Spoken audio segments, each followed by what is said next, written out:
Nah, setelah hitung-hitungan soal kursi, saya ingin sekali mendengarkan pendapat dari Mas Adi mengenai tadi yang sudah sempat saya singgung. Nanti mungkin saya akan pertajam ke Projo, ke Pak Budi. Bagaimana kemudian dengan pernyataan dari Pak Jokowi yang mengatakan saya tidak mau dikaitkan dengan koalisi ini. Padahal banyak yang mengatakan, banyak pengamat juga dengan mengatakannya atau terucapnya dari mulut Pak Jokowi, cocok nih kalau partai-partai bersatu. Ini sudah seperti komando, ini sudah bagaikan sebuah orkestrasi yang dilakukan oleh Pak Jokowi, Mas Adi.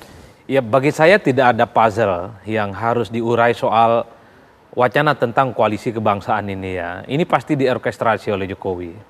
Jadi pertemuan kemarin di kantor DPP PAN kemudian dilanjutkan oleh pertemuan antara Prabowo Subianto dan Zulhas misalnya. Ini kan jelas menjadi satu sinyalmen bahwa ketika menggunakan istilah frekuensi yang selalu diulang oleh PAN, yang selalu diulang oleh Gerindra, dan kemungkinan akan diulang oleh partai yang lain, itu kan menunjukkan bahwa partai-partai pendukung Jokowi yang dalam koalisi besar ini bukan hanya soal chemistry, bukan hanya soal satu frekuensi, tapi siap tunduk dan tegak lurus dengan apa yang saya sebut dengan orkestrasi Jokowi itu. Jadi lem perekat dari koalisi kebanggaan sekali lagi ini pada Jokowi sebenarnya. Satu, semua partai sepakat bahwa adalah partai-partai ini akan mengawal terus semua legacy yang sudah dilakukan oleh Jokowi.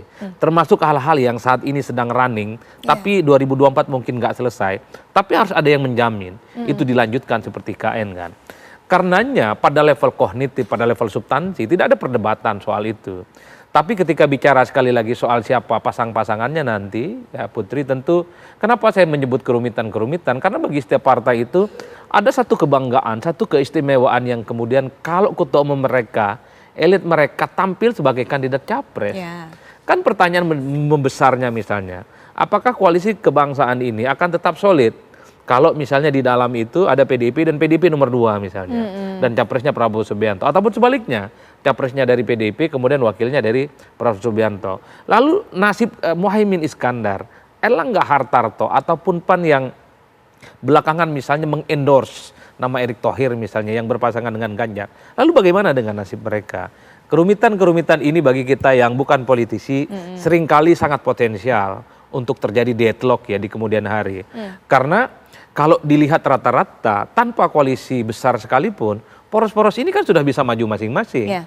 PDIP jelas bisa maju ya, bisa Puan Maharani dengan Ganjar atau sebaliknya. KIB juga bisa maju, ya, dengan jumlah kursi yang sudah melampaui ambang batas presiden 20%, ataupun koalisinya Prabowo dengan Gerindra, jelas. Prabowo dengan PKB maksudnya jelas sudah bisa menggenapi ambang batas.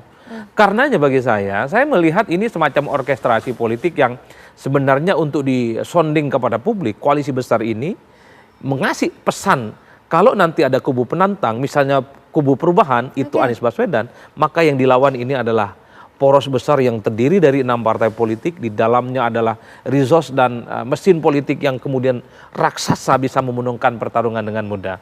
Cuman kan pertanyaannya adalah kalau poros perubahan tidak ada, Anies gagal misalnya maju karena tiket pencapresannya nggak lengkap, untuk apa ini poros perubahan? Ataupun untuk apa ini koalisi kebangsaan yang begitu besar?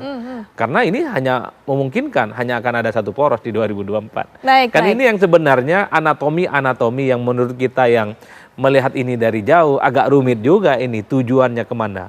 Bahwa menyatu untuk memenangkan satu pertarungan dengan mudah ya, kan begitu. Dengan asumsi ada penantang dari kubu oposisi. Tapi kalau kubu oposisi tidak bisa maju, kan bisa saja bahwa kongsi-kongsi yang sudah ada ini dibiarkan untuk bertanding secara otonom untuk memenangkan pertarungan. Saya kira di situ poin saya. Baik, nanti kita juga dengarkan pendapat para narasumber lainnya, termasuk tadi kalau Mas Adi mengatakan lem perekatnya dari koalisi kebangsaan adalah ya perintah dari Presiden Joko Widodo, orkestrasi dari Presiden Joko Widodo, tapi kemudian Presiden Jokowi masih mengatakan bahwa tidak mau dikaitkan dengan hal ini. Nanti mungkin Pak Budi bisa berikan pandangan, termasuk juga tadi masalah mengenai kemungkinan ada deadlock ke depannya, karena masing-masing jagoan ataupun masing-masing partai punya jagoan sendiri, raksasa sendiri, tapi nanti bagaimana untuk mengatasinya, Mas Habibur Rahman dan juga Mas Viva Yoga Mauladi akan bisa memberikan pandangannya, tapi setelah jeda di segmen terakhir kami akan lanjutkan pembahasan saat lagi.